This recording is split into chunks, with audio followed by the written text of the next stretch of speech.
penceramah pertama juga. Beliau juga seorang pengacara juga, dan beliau juga adalah salah satu pengurus Kecamatan Kandis. Kepada anggota Pandawa Keluarga Besar kami persilakan.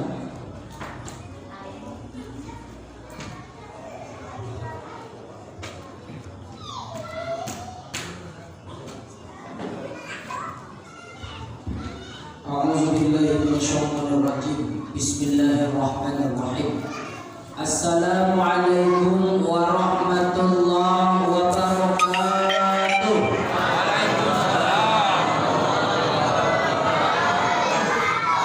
Ini nampaknya udah pada makan semua nih, nengok dari sana. Bisa agak lama sedikit. Jadi tak perlu makan setelah ini Pak ya. Alhamdulillah, la haula wala quwata illa billah. Asyhadu an la ilaha illallah wahdahu la syarika lah. Wa asyhadu anna Muhammadan abduhu wa rasuluhu la nabiyya ba'dah. Allahumma shalli ala sayyidina Muhammad wa ala alihi wa sahbihi rasulillah ajma'in. Wa man tabi'ahum bi ihsan ila yaumiddin wa ila yaumil qiyamah. Al-mukarram wal muhtaram yang terhormat,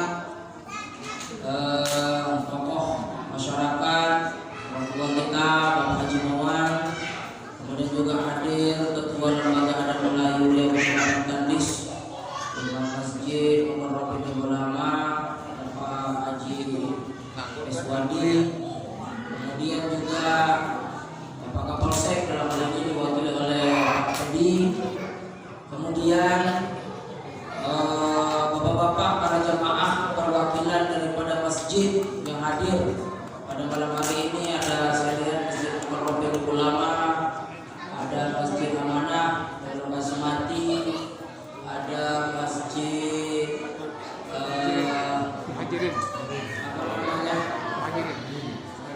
Muhajirin Telaga Samsam, kemudian ada mana lagi? Ini kalau tak tersebut susah nih, nampaknya hadir semua. Pokoknya mana yang belum doa, ada Istiqlal juga ya, yang baru kemarin diresmikan menjadi masjid. Kemudian masjid mana lagi nih Pak? Udah semua? Kemudian bapak-bapak, ibu-ibu, kemudian Sohibul Wakil, Bapak Ujang Kunci, sekeluarga, semoga Allah berikan kesehatan, juga panjangkan umur beliau sekeluarga, agar murahkan rezekinya. Amin. Anak-anak di luar, bapak-bapak, ibu-ibu yang dirahmati Allah, alhamdulillah malam hari ini kita bersyukur sekali kepada Allah. Kita dapat berkumpul bersama-sama di Musholla Zatul Yamin, yang itu luar biasa. Pada malam hari ini dapat berkumpul bersama-sama. Yamin artinya kedudukan ataupun satu buah kedudukan yang tinggi ataupun posisi yang luar biasa. Nah, banyak sekali pengertian di dalam kalimat yamin, tergantung mau diartikan dalam bahasa Persia atau dalam bahasa Arab. Bapak Ibu yang rahmati Allah, seperti yang disampaikan oleh Pak Haji Mawan tadi, bahwasanya musola ini diserah terimakan dari keluarga Bapak Ujang Kunci kepada masyarakat. Kalau dipikir-pikir, Allahu Akbar, sudah dapat jalan dulu begitu, tinggal macam mana merawatnya lagi.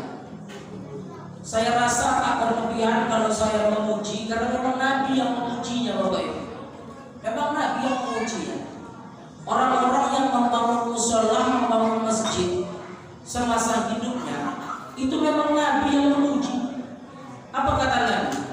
Man bana masjidan fid dunya, banallahu baitahu fil jannah. Barang siapa yang membangun tempat sholat di dunia, maka Allah akan membangunkan rumahnya di surga nanti. Jadi Sohibul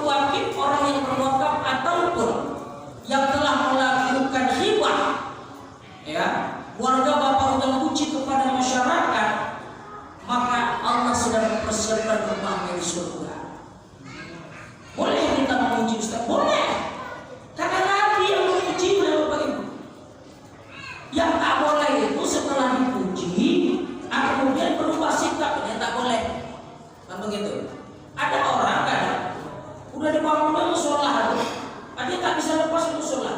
Asal ada orang sholat yang diri situ. Begitu orang sholat itu cerita. Wah, itu tak boleh. Ya. Jadi Bapak Ibu dirahmati Allah Subhanahu Wa Taala, ini adalah salah satu amal jariyah. Ini adalah disebut dengan amal jariyah. Ketika anak cucu Adam itu nanti meninggalkan dunia ini, maka apa kata Nabi Sallallahu Alaihi Wasallam? Idza mata ibnu Adam in qata amalu illa min salat. Kalau anak cucu Adam itu nanti mati, maka semua amalannya terputus. Dia mengaji sampai di mana terakhir dia mengaji, disitulah pahalanya. Dia sholat sampai di mana dia terakhir sholat, sampai disitulah pahala sholatnya. Tapi ada 3 amalan yang walaupun orang itu sudah meninggal dunia, walaupun dia sudah tidak ada lagi di dunia ini, tapi amalannya itu masih ditransfer oleh Allah ke liang lahat. Apa amalannya? Maka yang pertama, Bapak Ibu dirahmati Allah Subhanahu Wa Taala, yang harus kita ketahui, apabila anak cucu Adam itu mati, maka semua amalannya terputus kecuali 3 perkara. Yang pertama, shadaqatun jariyah, yakni sedekah jariyah.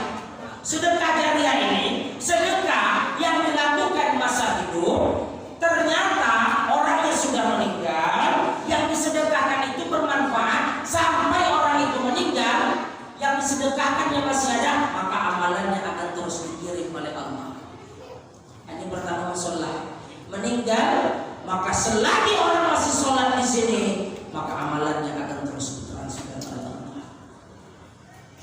Macam mana kalau kami tak mampu Ustaz, mampu sholat? Sudah kejadian itu banyak Bapak Ibu, banyak. Ibu kasih saya 1 biji sapu di musola ini. Kemudian yang tukang sering bersihkan masjid itu membersihkan masjid ini pakai sapu ibu tadi. Nah, sampai meninggal kita, ya, maka selagi sapu itu masih digunakan terus, maka Allah akan memberikan terus pahalanya kepada kita walaupun kita telah meninggal dunia. Masya Allah, luar biasa. Selamat datang Ustaz Madali Syahri, Ketua MUI Majelis Ulama Indonesia Kecamatan Nabis. Izin guru awak duluan di sini. Maka itulah Bapak Ibu dirahmati Allah Subhanahu Wa Taala disebut dengan sedekah jariyah. Sedekah jariyah itu banyak modelnya. Maka dalam Islam pahala itu diamirkan, pahala itu dimunculkan mudah sekali. Selemah-lemahnya iman adalah membuang duri di jalan. Jadi kalau ada kita nampak duri, nampak ada batu di jalan, takutkan Honda orang bocor, kita ambil, kita buang, itu selemah-lemah iman. Apa ganjarannya? Ganjarannya kebaikan. Apa balasannya? Balasannya pahala. Apa nanti akhirnya? Akhirnya surga. Inilah luar biasa dalam Islam. Bapak Ibu dirahmati Allah Subhanahu Wa Taala. Oh, ketika kita tidak mampu, maka apa yang bisa kita mampukan, apa yang bisa kita lakukan untuk kebaikan. Maka selagi kebaikan tersebut ternyata bisa dinikmati orang, maka itulah sedekah jariyah. Ada orang lewat susah, ada pahit, mau lewat orang susah. Bapak Ibu punya kayu, punya roti, ibu letak, bapak letak, meninggal kita, orang masih lewat ada terus di jalan itu, maka Allah transfer pahala tadi walaupun kita sudah meninggal lahat. Inilah sedekah jariyah tadi. Inilah amal jariyah tadi Bapak Ibu dirahmati Allah Subhanahu Wa Taala. 1 biji aja batu bata kita letakkan di musola ini, ternyata tegak berdiri, terpakai batu bata tadi.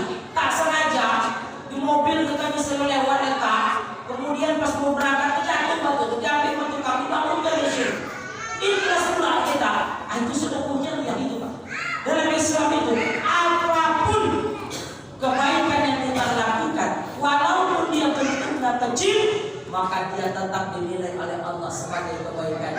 Itulah dalam Al-Quran yang dikatakan, "Wa may ya'mal", barang siapa yang melakukan kebaikan, mithqala dzarratin khairan yarah, walaupun kebaikan itu sebesar biji zarah pun, maka dia dicatat sebagai kebaikan. Dan barang siapa yang melakukan keburukan, maka dia juga akan dicatat sebagai keburukan. Kebaikan akan menghadirkan pahala, pahala akan mengantarkan kepada surga, keburukan akan menghadirkan dosa, dosa akan mengantarkan kita kepada neraka.